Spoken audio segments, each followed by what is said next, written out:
फलटणमध्ये दादांसाठी कडकडीत बंद. निधनाच्या वृत्ताने शहर सुन्न, व्यापार आणि बँकांचे व्यवहार ठप्प.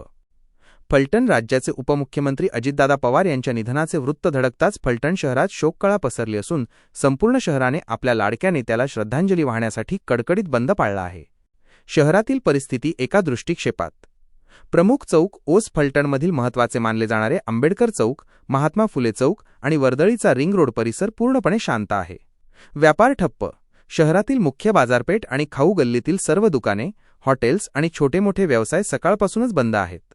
दुकानांची शटर खाली असल्याचे चित्र संपूर्ण शहरात दिसत आहे. बँकाही बंद.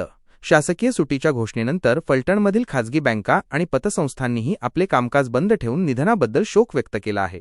बस स्थानक परिसरात शुकशुकाट.